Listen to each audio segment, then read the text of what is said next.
Hi hello friends, இன்றைக்கி இந்த வீடியோவில் நம்ம எதை பற்றி பார்க்க போகிறோன்னா, தேசிய ஜனநாயக கூட்டணியில் இருந்து அதிமுக வெளியேறும் நிலையில் பரபரப்பான அரசியல் சூழலில் பாஜக மாவட்ட தலைவர்கள் மற்றும் மாநில நிர்வாகிகளுடன் ஆலோசனை கூட்டம் சென்னையில் நடந்ததாக சொல்லப்படுது. ஓகே ஃப்ரெண்ட்ஸ், இந்த வீடியோ நீங்கள் முழுமையாக பார்க்குறதுக்கு முன்னாடி நம்ம சேனலை சப்ஸ்கிரைப் பண்ணி பெல் ஐக்கனை கிளிக் பண்ணி வச்சுக்கோங்க. வாங்க வீடியோக்குள்ளே போகலாம். இதில் மாவட்ட தலைவர்கள் 65 பேர் பங்கேற்கின்றனர். மேலிட்ட பொறுப்பாளர்கள் சுதாகர் ரெட்டி மற்றும் மாநில முக்கிய நிர்வாகிகள் உள்ளிட்டோரும் கலந்து கொண்டனர்.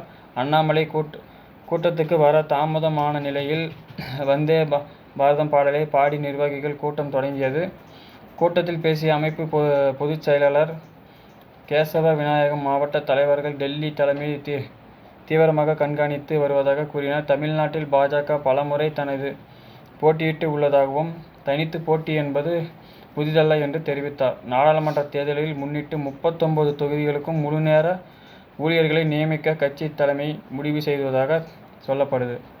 அதிமுக விலகியதால் தமிழ்நாட்டில் புதிய கூட்டணி அமைத்து மக்களவைத் தேர்தல் சந்தித்த இந்த கூட்டத்தில் முடிவு செய்யப்படுவதாக தகவல் வெளியாகியது. அதிமுக கூட்டணி முறிவு குறித்து பாஜக மாவட்ட தலைவர்கள் கூட்டத்தில் கருத்து கேட்பதற்கு எந்த ஒரு கட்சிகளையும் கூட்டணியில் இணைக்காமல் என்பது குறித்து விவாதிக்கப்பட்டது. கூட்டத்திற்கு தாமதமாக வந்த பாஜக மாநில தலைவர் அண்ணாமலை தான் நன்றாக இருக்கிறேன் என கட்டை விரல் காண்பித்து சைகை செய்தவாறு உள்ளே சென்றார்.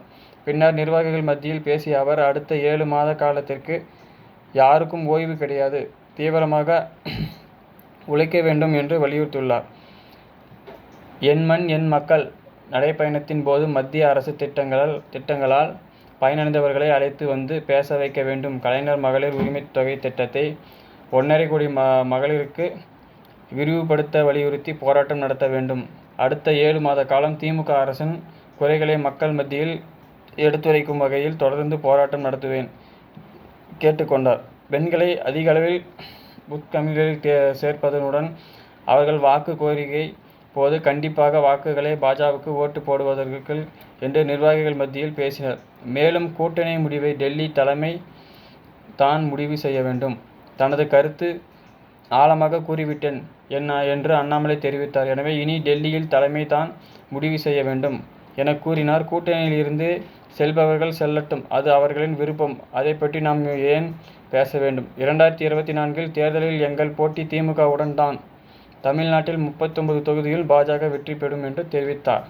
ஓகே ஃப்ரெண்ட்ஸ், இந்த செய்தி தகவல் முடிவடைகிறது. இந்த செய்தி தகவல் பிடித்திருந்தால் லைக் பண்ணுங்கள், ஷேர் பண்ணுங்கள். மறக்காமல் நம்ம சேனலை சப்ஸ்கிரைப் பண்ணி பெல் ஐக்கனை கிளிக் பண்ணி வச்சுக்கோங்க. நன்றி, வணக்கம்.